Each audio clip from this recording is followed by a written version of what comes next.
everybody. So thank you, everybody, for coming to this, what I hope is going to be a challenging, informative, and fascinating discussion. Islam, Muslims, and liberal democracies. So that's a very broad title. So hopefully it shows you that we're probably going to cover quite a lot of ground in this discussion. So my name is Anaya Flaren Iman. I'm the chair tonight. I'm a journalist. I'm also the founder of the Equiano Project. And if you don't know already, the Equiano Project is a charity that started in 2020, and we host public discussions, seek to expand the boundaries of public debate, model constructive and open dialogue on some of society's most thorny, complex moral and cultural questions. So many of the topics that we actually focus on relate to race, identity, integration, and multiculturalism. And there's obviously some overlap there. But this area is somewhat new for us, but increasingly there are huge overlaps in many of the things that we're going to discuss tonight with some of the things that we've previously discussed at other Equiano events. So just for clarification, this is not a theological discussion. We're not going to be debating whether God exists or interrogating various verses of the Quran. What we are going to do is try and see how questions around Islam and Muslims interact with broader kind of social, cultural, and political questions that we're grappling with as a society. So a brief introduction. As Muslim communities across Western societies grow and evolve, so too do debates about identity, integration, and what the future holds for Islam in secular societies. These are big questions, often either ignored or squeezed into difficult headlines. But many people feel unheard, both Muslims and non-Muslims. And as I said, at the Equiano Project, we believe in open dialogue, honest, respectful, and sometimes uncomfortable conversations. It often feels like we don't have the spaces where we can really talk to one another about sensitive and thorny issues, and we aim to change that. Last year's riots and rising tensions on all sides are a stark reminder that we need to talk because we're going to have to live together, no matter what other people say. So tonight's conversation brings together some of the sharpest and most experienced voices on how Islam can live and evolve in liberal democracy and what this means for all of us. So we're going to have a chaired discussion for about 45 minutes to an hour or so, and then we're going to open it up to the floor. So we want lots of questions. We're very much keen to hear the perspectives from the public, from a whole range of different perspectives. So please make sure you're thinking about your questions as we go in the discussion. So I'll give a very brief introduction to our speakers. Right next to me, we have Dr. Timothy Winter. He is also known as Abdal Hakim Murad, a leading Islamic scholar and theologian, deeply engaged in the questions of how the Islamic tradition interacts with modern Western life.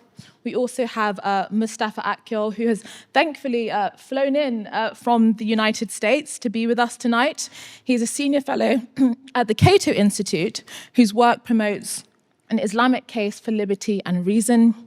We also have Kenan Malik, who is a writer and public intellectual, whose work looks at identity, race, secularism, and the future of liberal values. And also we have Iram Ramzan, who is a journalist and founder of Sedaa, a platform for critical Muslim voices and particularly women's voices. So please do research all of the speakers' work. They have extremely fascinating and pertinent perspectives on these questions. So if we could just start with a round of applause.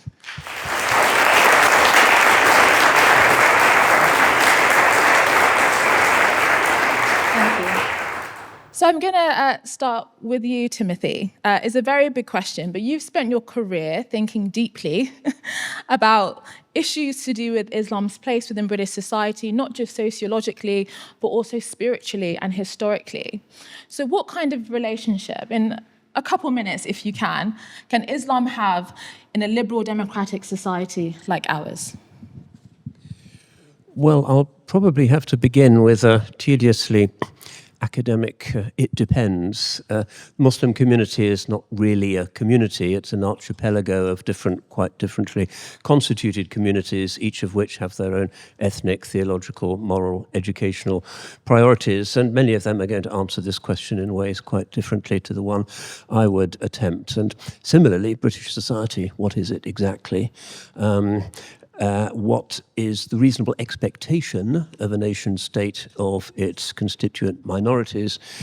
Is it simply an authoritarian demand for compliance and assimilation, or is it rather, as one would hope the mainstream liberal tradition recommends, the statement that there is a certain common ground or overlapping consensus in which, on ethical and philosophical grounds, different communities need to communicate in order to legislate, to coexist, to exist as a functioning state. So there's different answers to that as well.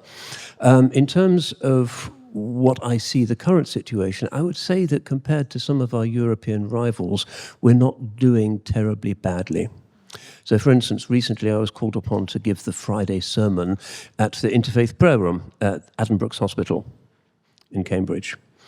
And I started off and there was hardly anybody there. I was thundering to an empty carpet. But then they started to turn up in their twos and threes. By the time I'd finished, there was about 250 people there. And they came in their white coats and scrubs and obviously busy, but they'd found time to attend this obligation of their faith. And that to me is probably the best answer, that whatever theologians or sociologists or politicians might wish, the reality is that ordinary people are, on their own basis, given their own understanding of their heritage, understanding of what God expects of them, understanding of what it means to be part of the British reality, finding their own paths. And I think most of them get it right. I would say maybe 13 to 15% of NHS workers are Muslims. The number is increasing. And most of them are functioning, successful, competent, articulate members of our society. And the media tend to focus on isolated groups, alleged no-go Sharia zones in Bradford and other such fictional horror stories. But I don't think that's the mainstream. I think generally we do it quite well. But it's happening on the basis of individuals voting with their feet in the general direction of the British consensus, rather than listening to theologians and other theorists such as myself. That's my... Okay, well, this I'd like to come to you, Mustafa, actually, because obviously, as someone coming from a somewhat international perspective, what do you say to that? Because Timothy's obviously said that Britain's doing it relatively well. So what does not doing it well look like then? Because that just from a kind of comparison standpoint, what are the yardsticks to which we are judging the extent to which Muslims within a liberal society feel part of the society, and the society itself feels like they're part of it? Well, I arrived in the UK 24 hours ago, so I don't want to comment too much about how the UK is doing on these issues. But I would like to say a few things about liberal democracy itself from an Islamic Muslim point of view. I think in the modern world, liberal democracy is the best system to live in as a Muslim. The alternatives include communist regimes like China, where you can end up in a gulag for being too pious, too much for the Communist Party. It includes Islamic states in some parts of the Muslim world today, where actually you always have one interpretation of Islam being imposed by the government onto you, or a certain kind of piety imposed onto you. I think the best system to live in as a Muslim is a system that respects your religious freedom, respects your freedom of expression, and allows you to choose your way as a Muslim. And it could be all different ways. And I see this in the US, I see this in the UK. So I would want to preserve Western liberal democracies and advance the idea of liberal democracy in other parts of the world, especially the Muslim majority world. Now, because of this case, I think Muslims can, and do as minorities also especially, they can help preserve liberal democracy from collapsing into illiberal alternatives. Because I think there are forces in the West today that would make democracies less liberal, either voices on the far right or on the far left. And I think we Muslims, as living in the West, we can say, no, we need these freedoms. We all need them. But you need to work, is it fully compatible with your religious tradition? Does your religious tradition come up with an alternative idea of a so-called Islamic state? These are big questions we have to discuss, but I'm just in favor of preserving them. Plus, Muslims can contribute to these societies, Western societies, by appreciating liberal democracy, by also advancing some values like family, like tradition, like spirituality, which might be lacking to some extent. I think in the West, there's a crisis of meaning, a crisis of the collapse of the family. So I think liberal democracies need virtue and morals to thrive and to endure. And I think religious communities, Muslims, Jews, Christians, and others, can contribute to society. And Islam has those resources, definitely. Kenan, it's interesting hearing Mustafa say that, because many people that aren't Muslim, rightly or wrongly, perceive Muslims to be disproportionately perhaps hostile to certain foundational liberal values. So, for example, things to do with freedom of speech. You know, there's been a long-standing discussion about blasphemy, and you know, I think quite recently there was a Muslim MP in Parliament that called for blasphemy laws. And so, even though we can make an argument that that liberal societies are good for Muslims to be able to practice their faith freely, from an outsider's perspective, I think many people feel that actually Muslims often argue against many liberal values like freedom of speech. I think part of the problem is that we have a kind of snapshot view of Muslims. We kind of take a picture of Muslims at one time and imagine that that is what Muslims have always been, and that is what all Muslims are like. There's this kind of sense that the Muslim community. And even if you look somewhere like Britain, even in a short period of time, there's a huge change, both in the way Muslims look at their faith and their relationship to society, and the way that wider society looks at Muslims. So if you go back to my parents' generation, my father was Muslim, my mother was Hindu. But that generation was largely, was pious, but it was not, it wore its faith lightly. My father, like many men of his generation, drank, and no woman would wear a hijab. You know, they went to mosque when the feeling took them. Now, my generation was much more secular.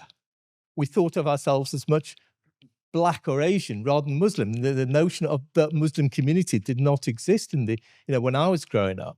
And most of if you look to East London, for instance, East London in the 1970s was probably more liberal. The Bengali population was probably far more liberal than the white population in East London.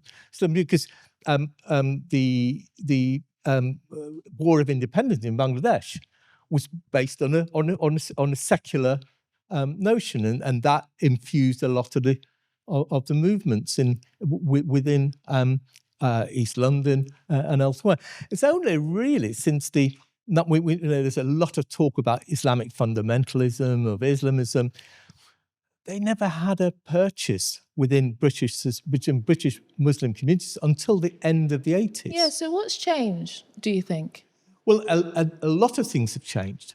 But one is that international developments, the Bosnian War, for instance, which heightened the sense of Muslim identity within Europe. The use by Saudi Arabia of its wealth to promote a very austere fundamentalist notions, Wahhabism, within Western communities. The struggle between Saudi Arabia and Iran, which for the kind of hearts and minds of Muslims, which kind of drove that. Then there is what you talked about, which is that sense of identity politics. When I grew up in a very different Britain, viscerally racist. But I was furious. I was as furious as any young Muslim might be today. But my fury was not directed, was not about wanting to assert my Muslimness. It was about wanting to create a broader secular movement to challenge racism and to challenge the mosques and religious leaders. So, and then there is the other aspect, which is what we call, multicultural policies, I suppose we call them. I mean, part of the problem is that multiculturalism has come to mean two things, conflated. One is the idea of diversity, a diverse society. The other is the policies that are used to manage that diversity. The first is a good. The second has been a real problem because people have been put into specific cultural, ethnic, faith boxes and public policy riven around those boxes. And that has proved hugely problematic. So I think both Muslims and wider societies have changed over the past 30, 40 years, which has made most sections of the Muslim community more illiberal and made sections of the wider society more illiberal too. And when we talk about illiberalism within Muslim communities, we forget that there is huge movements, illiberal movements outside Muslim societies, which often take Muslims as the problem. Yeah. On that point then, Iram, because there does seem to be a paradox that has emerged. I think many liberals, maybe like 20, 30 years ago, thought that over time, the younger, newer generations of Muslims will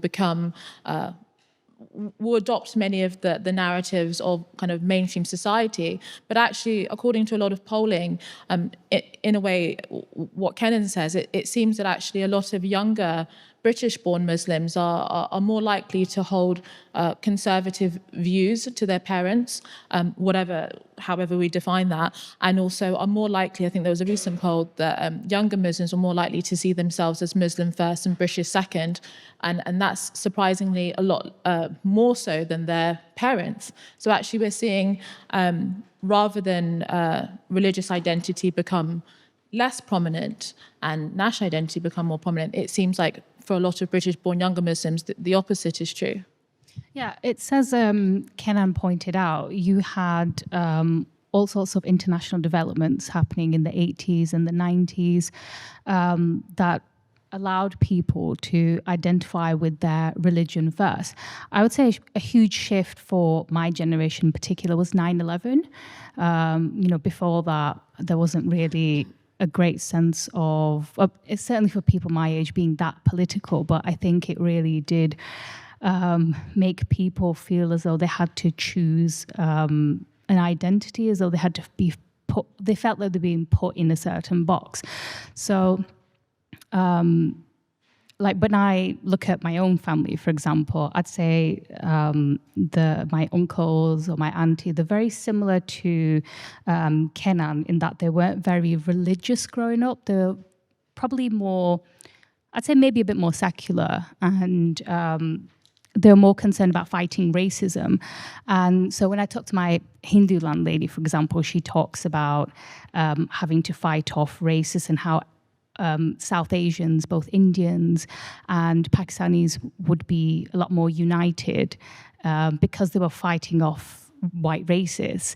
And she actually points out that now it's a lot more different because you have immigrants coming over from, let's say, India, who didn't grow up with the background that she had, that they're coming from Modi's India, a lot more nationalist. They're not used to, having to be a lot more tolerant or live in a more diverse community as opposed to her generation. And so, you're right. I do see younger people maybe ticking the box of being Muslim first, but I don't think those polls tell you everything. Sure, they might identify as Muslim first, but does that necessarily mean they are a lot more conservative? Are they all more practicing as well? Or is that an identity that they choose because they want to belong to a community? And I think that's definitely what, I think that's true of young generations across different demographics. They want a club to belong to, I guess. And I think it's just expanding slightly on Kenan's point about Saudi petrodollars, which, were quite responsible for, a lot of the mess that we're seeing right now. It's interesting that last week we did see Sheikh Isa from the Saudi Muslim World Forum. He did say that Muslims should focus on integration first, and they should focus on local issues and not international. But, for decades, we've had this message being pumped out to them that, yes, we are part of the Ummah first. We should be concerned about what's happening in Muslim countries first. So can you blame them for thinking like that now? Obviously, so far we've had quite a British-focused discussion, and that's understandable. But with you, Mustafa, you've obviously written a book, Islam Without Extremes. So this is obviously a broader international discussion as well. And so some people might listen to this and think, well, it sounds like we're blaming Britain or for problems that actually are challenges that Muslims in different parts of the Western world are actually facing. Would you agree that it's kind of an international issue? It's quite difficult for one society to really have the answer to this. Definitely. I just would like to add one thing. I don't think it's a problem if people tend to be pious and conservative, more conservative than parents. That's totally fine. I mean, I think piety, conservatism, religiosity is a problem when it comes with militancy, intolerance, and bigotry. And yes, we have those in any tradition, including definitely in Islam today, in pockets of Islamic thought. But people can be bigoted, intolerant, militant in the name of anything, in the name of their race, in the name of their nationalism, in the name of their group identity, whatever that is.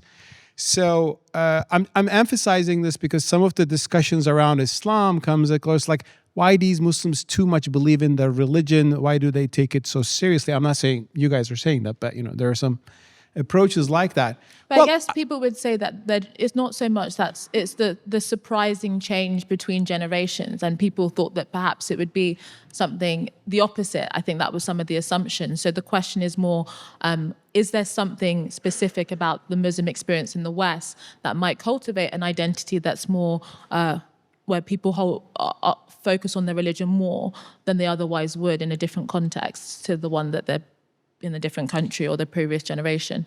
I think in the West, a dynamic in Muslim minorities is that people couldn't fully integrate into the host society, but they were not still Moroccan or Turkish or anymore. So Islam emerged as this identity that they cling on to. And sometimes that went to a political direction, a militant direction. And that is a problem. And that's generating some of the extreme narratives in Western society.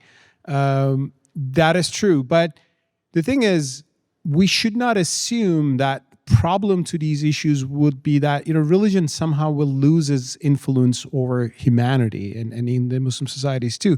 That in itself doesn't make anything better.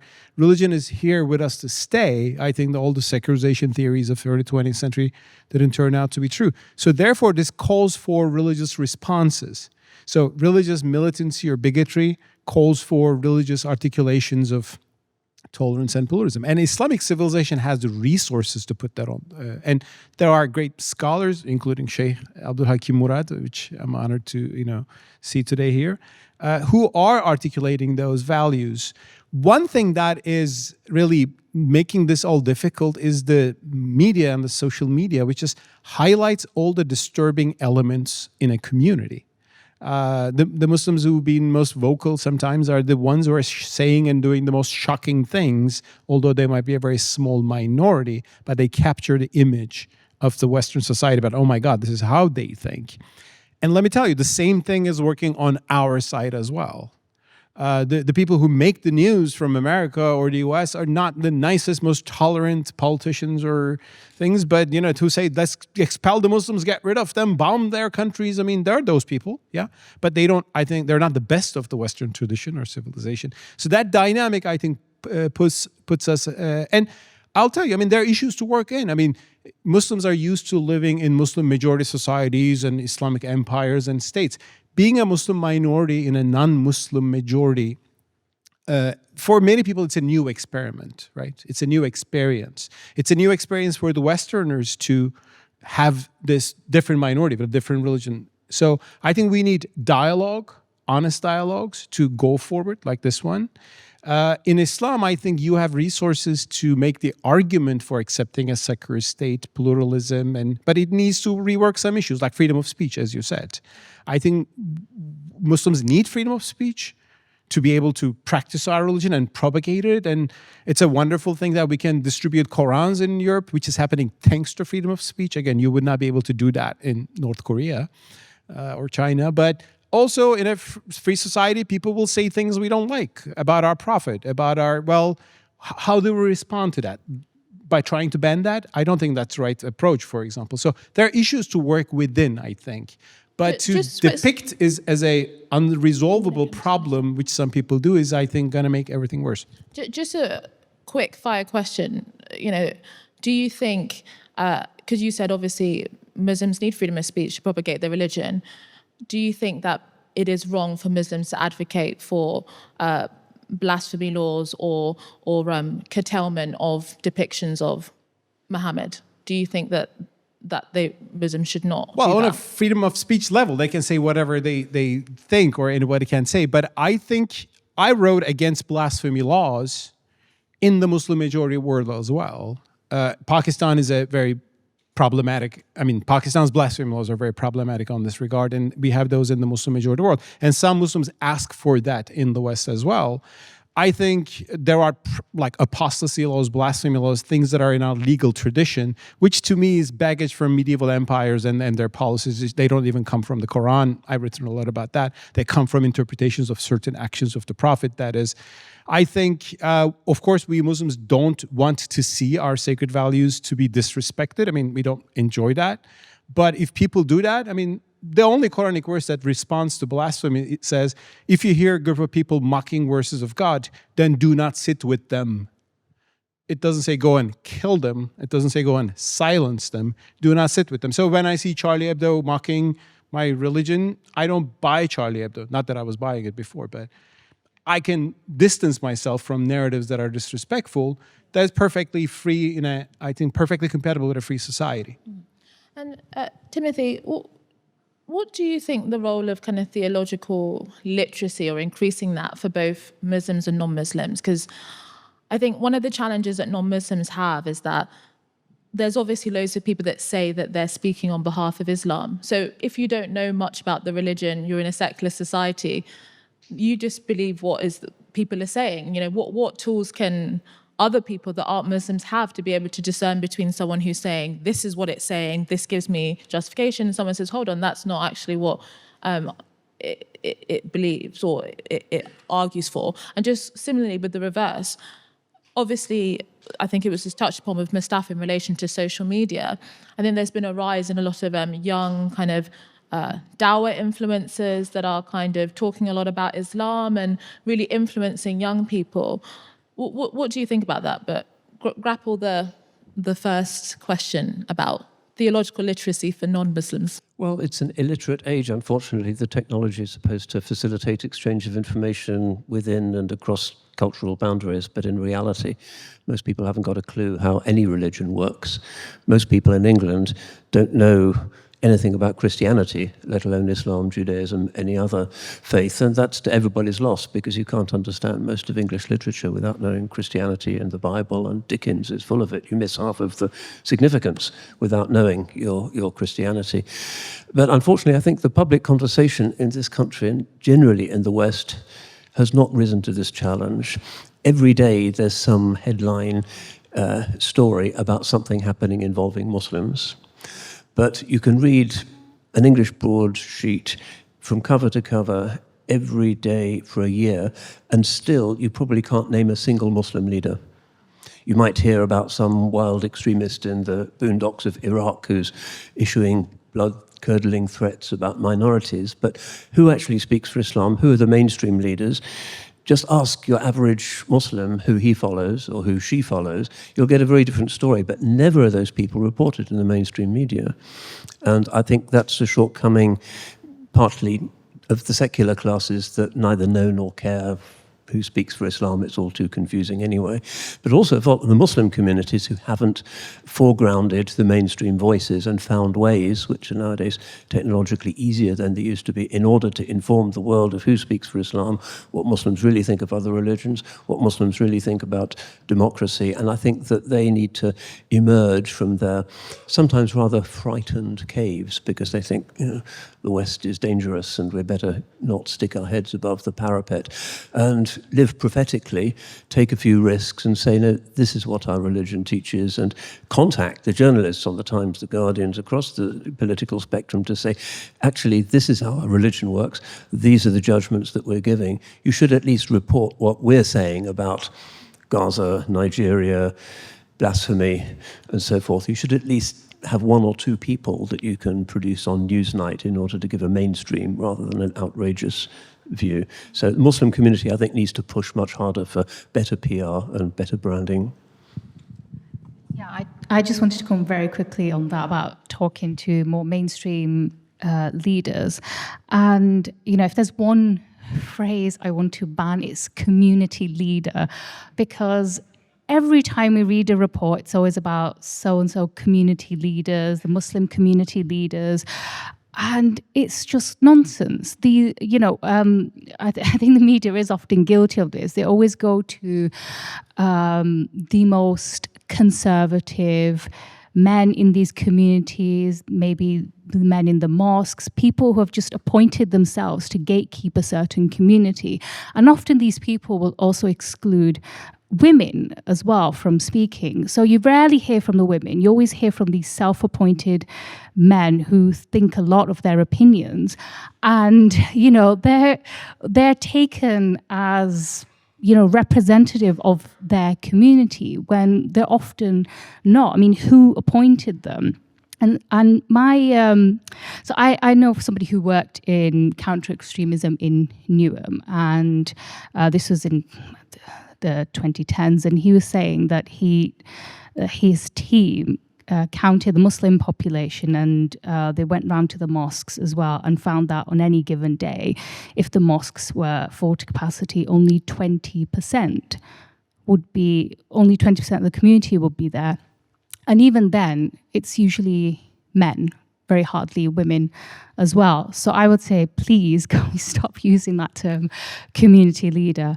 And whenever we do sometimes see reports of Muslims, it usually tends to be the more belligerent ones. It tends to be like, for example, in Birmingham, when you had that issue of schools that were teaching sex and relationship education or LGBT lessons, and you just had mobs of these men outside the schools who were just shouting, intimidating anyone who's coming in and out of the schools. And they were seen as somehow representative of their community. So I think the Sheikh is right. We do need to go to a more broader range of people when we want a comment. But who are those people? I'm not saying they don't exist, but I think to what extent... We need to get a job, I think. To what extent, though, is it the Muslim community's responsibility to bring those people to the fore? Because I think there's always, after there is some controversy, there are these two discussions that take place. There'll be one that say, well, I've got nothing to do with this. This is not, therefore I don't need to speak up, or I don't need to call anything out. But at the same time, we'll hear, this is a global community, an ummah, and all Muslims are kind of brothers and sisters. And therefore, how do people find these voices, and how does communities cultivate these voices that then challenge perceptions? Because it's difficult for wider society to pluck people out of nowhere if their voices aren't already amplified. People just need to stop being lazy. I mean, a lot of the time people just go to whichever voice or person they've seen on television or radio and just think, right, well, I'm going to go to that person because they're always available. And that's the thing with, say, TV or radio producers, because they're short on time, they will go to whoever's available. And with these people who are always protesting outside, let's say the schools in Birmingham, or when the controversial Lady of Heaven movie was shown, it was men who were protesting outside these cinemas. And fine, they might represent a certain section of their population, but you know, we don't hear from the others. I mean, I actually went to see that movie, and there were several Muslims in the cinema as well. And I actually asked them afterwards what they thought of it. And they said, oh, we only came to see it because there was so much controversy around it. So all these people who were trying to ban this movie, it had the opposite effect. And they said, well, we just wanted to see for ourselves what the movie was about, whether it was controversial. And I said, would you ban it? And they said, well, not really. I mean, I think if you have a problem, why not just make your own movie? Why not present your own side?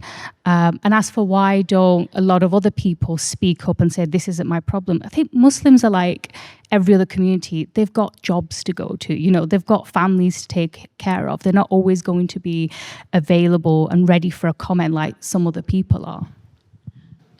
Did you want to come back? Yeah, I think the very question, what does Islam think about this, is wrong. I mean, if you move away from Islam, look at Judaism. Now, there is a variety of Jewish opinion about Israel and about Gaza. And you can see that in the letter that 35 members of the British board wrote, and the controversy and that's risen over it. That's, you know, we accept that as normal.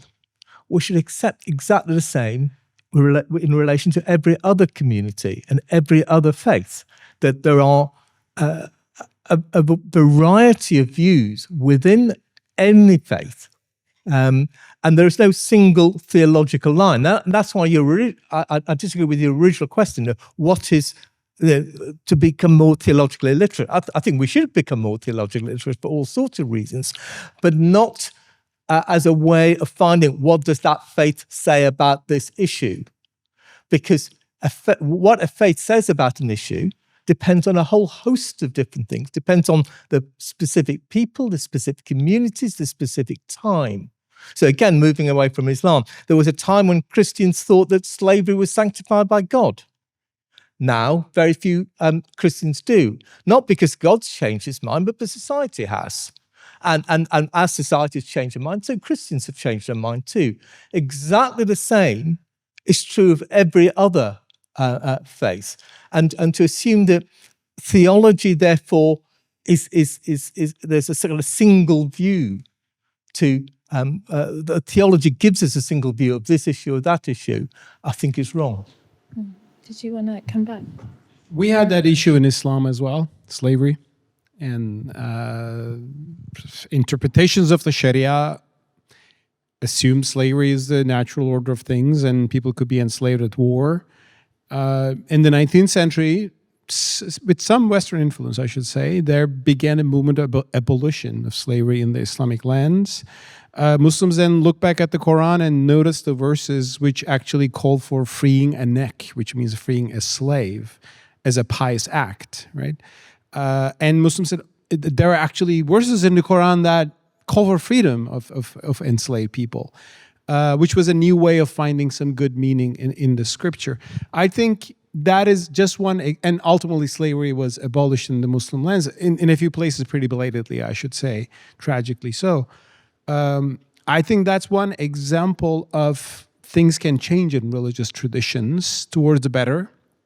And anything we're discussing in Islam today has been discussed, or were even bigger problems in the Christian tradition. Blasphemy, apostasy laws, religious coercion. There were even bigger problems of those in this land, which changed, which can change. But with respect, I think whilst it is true that there are the Muslim communities are diverse and complicated, I think, again, from an outsider's perspective, we've seen something in the UK called the Muslim vote. This is obviously organised by Muslims themselves, as if they are a homogenous community and have By a group. Hold on, but not by that Muslim community as a whole. But of course, but this organisation has galvanised votes in a way that actually has flipped some seats. So I think it's easy to say that communities are diverse, there's lots of different perspectives, when actually there are clearly movements and forces organizing within communities, as diverse as they might be, in order to galvanize people on the basis of said identity. And I think we've just got to be really frank about that, because we've got to grapple with that. So I wanted to come to you, Timothy. How should we think about that? The things like the Muslim vote and people, at least ostensibly, being galvanized on the basis of their Muslim identity for political causes, even if there might be other complex reasons why that issue has inspired them. Well, such ructions are a healthy part of any robust democracy, I think. If people feel very strongly that their local MP, whatever, her or his party, is supporting what they take to be a genocide, they have every right to mobilize against them, whether or not it's specifically on religious grounds, because there were plenty of anti-genocide non-Muslim activists who are also involved in those campaigns. I wouldn't see that as being a specific thing that comes out of the Muslim Muslim vote tribalism. is that The Muslim campaign. vote, Muslims are disproportionately likely to vote in the UK, but now the block vote in the north of England for Labour candidates has been shattered in a lot of different directions. So the chief funder of Nigel Farage now is actually a Muslim.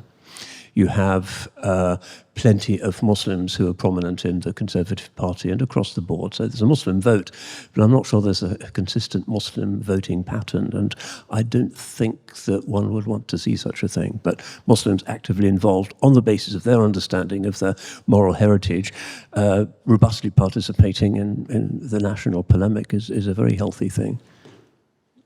Yeah, the Muslim vote is an organisation. It is not a phenomenon within Muslim communities. If you look at polls about what Muslims voted on, and if you look at in those areas, for instance, which voted for an independent MP, you find, one, that they put Gaza at the top much more than other communities did.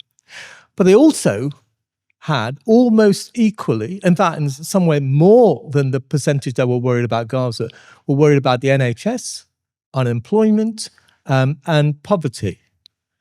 So it's not Muslims aren't a single vote community.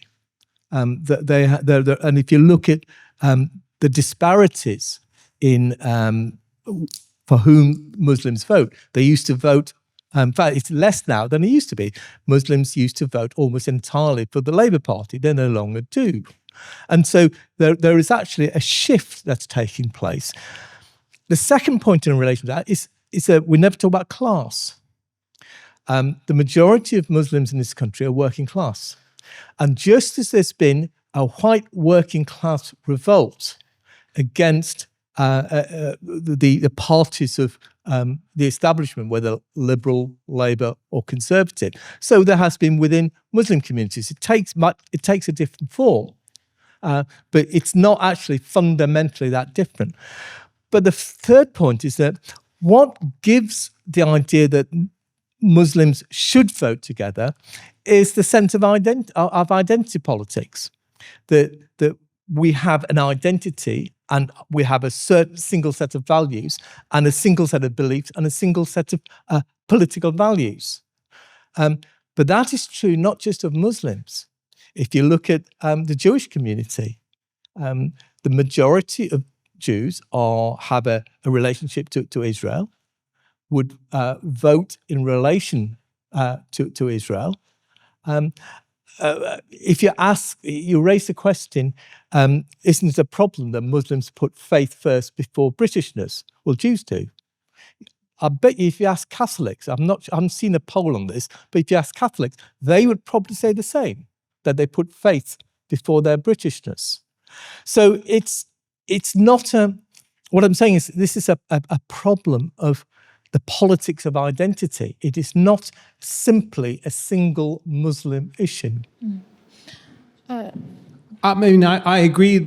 I mean, in a democracy, you cannot tell people, why are you caring about that issue, but not this issue that I want you to care about? I mean, people will be horrified by things in the world that are horrible and will make it a cause, and they will have sympathies.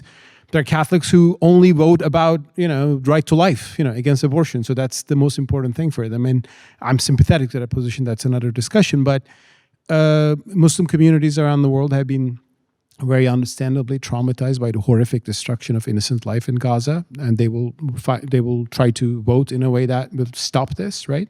I understand many Jewish people have, relatives and, communities in Israel. They've been horrified by the terrible destruction in October 7, which tells us that this issue is so important that we should find a way to stop this horrific conflict, right? That is tearing us apart.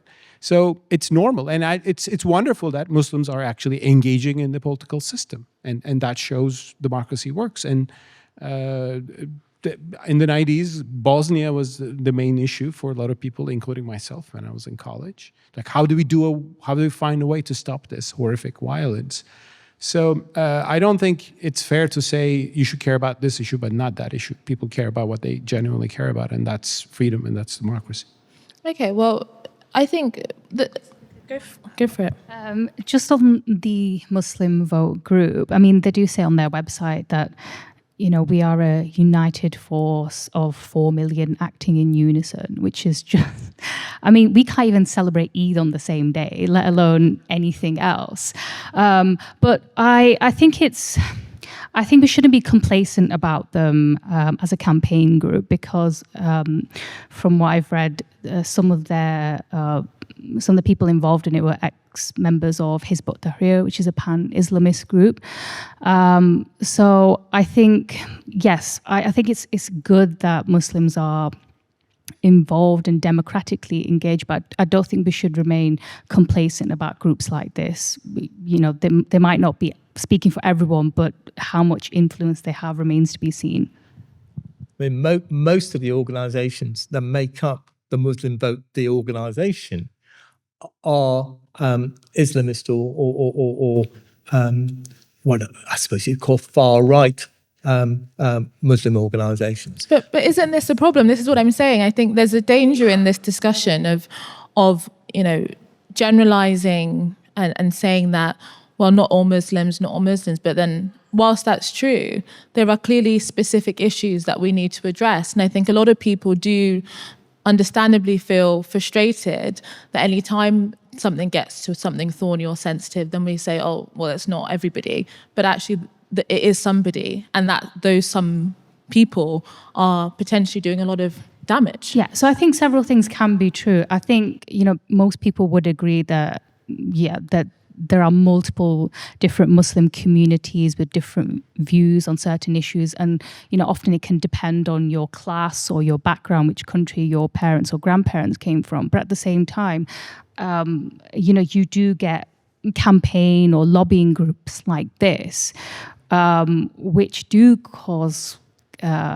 a cause for concern. And I think they're separate things. We have to separate Muslim communities from these groups that try to speak on their behalf or try to get them to vote in a certain way. And they clearly do have some influence.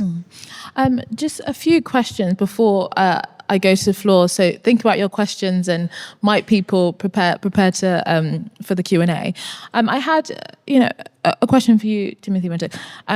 What should we make of this discussion about Islamophobia? Because again, on that point about the tension, obviously we are all agreeing that Muslim communities are diverse, but sometimes it feels like, particularly on the left of politics as well, that in a way there's another homogenizing force, which is seeing Muslims primarily as victims, or I don't know, you might disagree with that, but what do you think about this move to have a concrete definition of Islamophobia, where some people have felt that conflates Muslims with race, and also potentially empowers some of the voices that Iram has mentioned that want to police discussions and see and frame Muslims as a kind of group that cannot be criticized. So I'd be interested in your thoughts on that. Yeah, it's difficult, isn't it? My own personal preference is that there should not be community-specific speech codes. I don't think there should be a specific definition of anti-Semitism that the government has to use, or institutions have to use, or a specific definition of Islamophobia or Hindu-phobia, or the list could proliferate forever, Mormon phobia. Everybody's going to be wanting to frame their own determination not to be spoken of in a particular way. I think there should be a single piece of legislation, which we already have, about hate speech, which should apply indifferently to everybody. And the judges will argue about whether a particular cartoon was offensive to particular sensibilities. But the Islamophobia industry, I think, is too easily hijacked by groups that simply want to hide behind the trousers of their local MP when they feel somebody is saying something that they find objectionable. This isn't to say, however, that this is a capitulation to the Western tradition of liberal tolerance. This is more complex than that, because in our society, as in every society, one does not have absolute right to freedom of expression. We have libel laws, we have laws of censorship, we have the Obscene Publications Act. There are things you can't say about racial groups, about sexual orientations, about transgendered people, about women.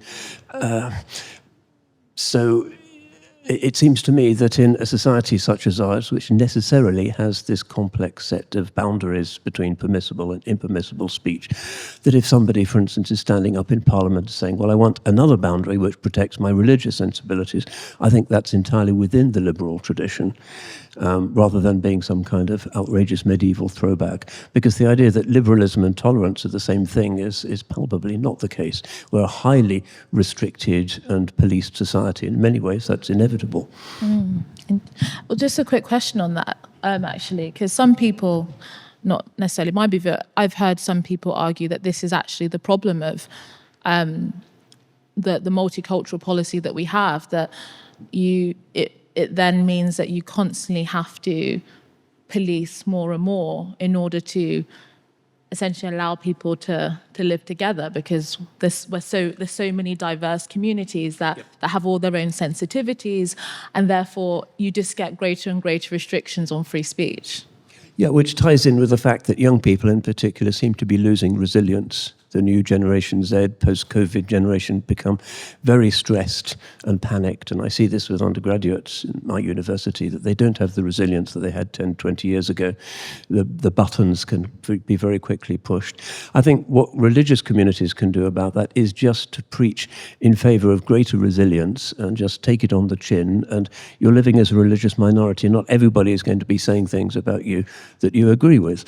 Go online, refute them, but don't hide behind your local MP asking for people to be silenced, unless something is really an egregious provocation or incitement. Yeah, I take the opposite view to that, the one you expressed about the relationship, the way people see the relationship between diversity and free speech. That is, in a more diverse society, you need greater restrictions on free speech. I think in a more diverse, plural society, you need the least restrictions on free speech. If you had a homogenous society where everybody thought the same, then clearly the idea of hate speech or restriction of speech would be useless. It would be gratuitous. But in a society where people, by definition, have diverse set of views, many of which clash, where there is a multitude of faiths, each one of which, the foundations for each one of which is blasphemous to another faith, again by definition. I think it's crucially important that we have the least amount of policing and the greatest freedom to be able to express those views. My own view is that I think that the only line that we should draw when it comes to legal restrictions on free speech is that of incitement to violence. That much of what we talk about in terms of giving offence, hate speech and so on, should not be legally prohibited. And that, I think, is crucial for any multicultural, diverse society. I agree with Kenan. We should stop policing speech, including hate speech, unless it comes to incitement to violence. Because every speech can be hate speech in the eyes of some other, and you start to monitor things. I mean, is there an Islamophobia problem in the world? Definitely. There are Islamophobes. who cherry pick all the negative things they can find in the history of Islam or the current Muslim societies and depict a dark image of Islam. Well, that's an intellectual problem. Let them say what they say and allow me to answer. And that's how speech works. That should not be criminalized. Or the critique of Israel should not be criminalized, saying that this is anti-Semitism. Anti-Semitism is a problem, hatred of the Jewish people. We should confront that. But I think these are not legal issues. And when you do that, every group tries to prove they are the marginalized one and they're threatened ones and which speech we can criminalize and all that. There will be a lot of ugly, bad words out there. That's human reality. We should respond to them sometimes with just looking the other way if it's ugly or if it's an intellectual thing by answering back. But we should stop policing speech. And those who do that, I think, are going to suffocate freedom in all different directions. I just want to come to you again, Mustafa, on something that you touched on earlier, but something that we kind of discussed, previously to the event starting. This question of what does kind of integration look like? And I think there's a thinker called Rakib Ehsan. He's a Muslim policy researcher in the UK, and one of the arguments that he makes is that actually there is some Muslims might not actually want to integrate because of some of the decadence that you touched upon in Western society around the collapse of family values or alcoholism and hyper-individualism, and in a sense, being within your community actually gives you important guardrails against some of the cultural challenges that wider Western society is facing. And I think that's a really interesting argument, but I think there's a kind of tension there for, I guess, wider non-Muslim secular society, because they might feel, some people might feel that, for example, to be integrated is to be integrated into those kinds of values, and therefore see a very religious community that might be sticking together as uncomfortable or a threat in some way. So that question of what integration really is it, when we talked about Muslims not using Sharia courts and kind of not doing things that are just within their own community, or is it doing what everybody else is doing? And I think that's also, I think, a tension in secular societies today. What actually does it mean to be integrated? What do you think about that? I'm in favor of integration, but not enforced assimilation. In the first of trying to shape people's identities and ways of life, reshape it so they look more like the common, the more majority society. The French tradition loves that by forcing people to take off their hijabs and hide their kippas and crosses. And I think that's illiberal. Quite the contrary, we need pluralism in society. It's normal people have communities, people have communal lives, and there should be a healthy balance within that communal life and engagement with the broader society. And that will come not through enforcement by the state, but through natural dynamics of integration. I think we have a beautiful tool for integration. It's called capitalism. It's called business. It's called market. People make business with each other, engage with each other. That has worked well in Western, especially British history. I think we should rely on that. You ask about the Sharia courts or Sharia councils. I think that's the right term. I'm in favor of them.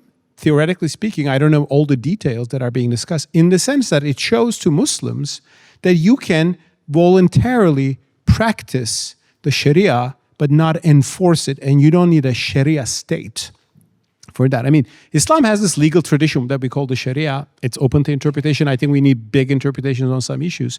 It's the Islamic version of the Jewish halakha, and the Jewish people have been actually observing the halakha in a modern society with things like Beth Din religious courts. These are councils. They're not like legally binding, but arbitration tribunals. Actually, Muslims started to establish these Sharia councils based on that model.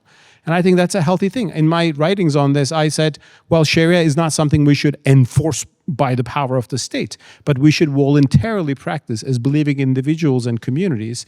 I practice Sharia when I fast on Ramadan or when I don't eat pork, and I think that doesn't offend anybody's, I think. Well, people might specifically talk about divorce and marriage. Believing traditional Muslim couple says we want to get married in the eyes of God and we want to go to an imam, and for that, that's totally legitimate, as also allowed by the British system of arbitration. I mean, those marriages should be also registered in the civil code. I think that's an important thing. But actually, that presents a beautiful model to how you can be a pious Muslim in a free society, preserve your religion, practice it in the way you want, while also respecting other people go to the pub and you go to your Sharia council and everybody lives happily and we trade with each other, and that's what freedom means and that's what free society is. I know you want to come back, Iram. Just quickly on that point as well. I mean, it is interesting what Mustafa is saying. I mean, I've spoken to a number of Muslim women who were a kind of second and third wife that was legitimated by Sharia councils, but obviously that's not legal in Britain. And actually, when the divorce happened, they were left extremely vulnerable. And this is obviously just specific examples. That's not the I don't know if that's representative of the whole, but we can already see when those different systems arise and they're not necessarily part of the wider system, there can be problems and tensions that happen. I think it's all well and good by saying that these are all voluntary and we can all live happily ever after, but I don't think that's quite true. For a lot of couples, a lot of Muslim couples won't register their marriages. They will only have an Islamic marriage. And for them, there is no choice but to go to these courts or councils, whatever you want to call them. And a lot of women end up getting advice that is unfair to them. A man can just utter divorce 3 times and they're considered divorced by Islamic law. I know there will be some dispute over this, but this is what actually happens.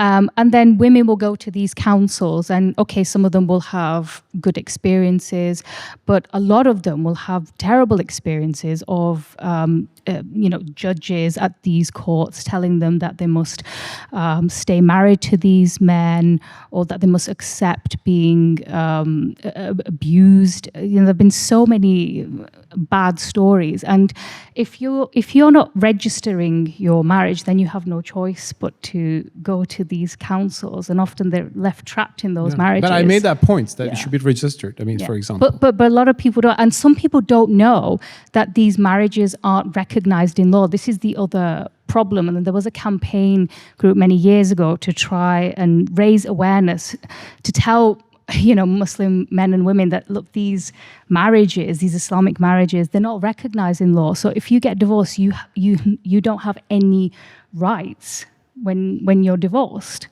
That's why I said they should be registered. All this means that those councils should be improved. It doesn't mean that they should be banned, especially if people go there voluntarily. Yeah, can you ban them? There might be women who are forced to go that direction, and that is a problem, and that there needs to be a conversation about it in the community, and we should challenge that. But other women might say, well, and I met people like that who says, well, this is my religion, I want to follow it. And they might be thinking they're doing the divinely given, path, they're following the path there. So there might be problems to criticize. Mosques should have more spaces for women, and some of them don't, and definitely. This is not a reason to close down mosques, but to make improvements for more inclusivity. And if something is voluntary, if it's not coerced, it's not a problem. Timothy, what do you say about the Sharia issue? Because I think, again, just that specific point about the example I gave about the polygamy issue, that is not legal in Britain. So some of these women, it certainly is. You can have as many partners as you like. Well, I'm talking about marriage. Well, the point of that is that it proclaims a kind of public acceptance that the relationship is there. Half of our politicians are carrying on with their secretaries. But these are religiously sanctioned. They're religiously sanctioned, for sure, yeah. But it's a realistic measure to make sure that these things are out in the public rather than the second woman basically having no rights. So you think the law should change to make polygamy legal? No, as in marriage? It would never happen. I'm saying it is already legal, de facto, because adultery was decriminalized at least 50 years ago. On the specific point about the marriage, because I said there was specific, I've spoken to Muslim women that had religious marriages, polygamous marriages sanctioned in the Sharia council and it wasn't registered with, obviously, with the wider British society. they divorced, and then they were left with Yeah, nothing. but if they were just living with a guy, they'd have even fewer rights. None of these things are perfect, but the reality is that a minority of people get married for their relationships now in the UK. If you have some kind of public sanction of a polyamorous plural thing, and the Times in particular seems to have a preoccupation with this polyamory thing. I don't know why, maybe they're short of readers, but they're always very approving, and it's kind of cool, and these people get together and they have known-up agreements whereby they agree to live with each other, and there's an agreement to what happens if one of the partners But most splits. people see that as odd. If Well, you yeah, read but the Times point is comment, it's legal. But So why is that legal? But if you say you read a religious scripture before declaring it, it's somehow wrong. I'm not in favour of either system as it's generally practiced, but it's a bit hypocritical for people to be swinging and carrying on as they do, but suddenly to snap back into the old St. Paul, one man, one wife morality when it's a disliked minority that they want to have a pop at. I guess that what people would say is that there are certain things that are people perceive to be religiously sanctioned, and that perhaps many people would argue are maybe disadvantaged women or other things that wider society says are important. So what should wider society do about that is what I'm saying, because Mustafa, you've mentioned there, well, maybe they should be improved, and that's for Muslims in the community to critique. Well, then we are then putting a responsibility then on Muslims within the community to do more to call out these practices. So we can't have it both ways. Either it is the responsibility of people within those communities have that. to improve. We have Islamic organizations like Musalva which means equality in Malaysia, arguing for a more egalitarian family law. And I myself make those arguments. I think a lot of the things that we have in the religious tradition just reflects a bygone age. I think polygamy was allowed in Islam because in a society of constant war, there were more women than men. I mean, just demographically, it made sense. So I think we should encourage those more progressive views, interpretations of these. On the other hand, we should, I think, respect communities, individuals, and families to live by what they think is their tradition, unless they are coerced into it, unless there's any intimidation that comes with that. Okay, well, we're going to go to the floor now. If the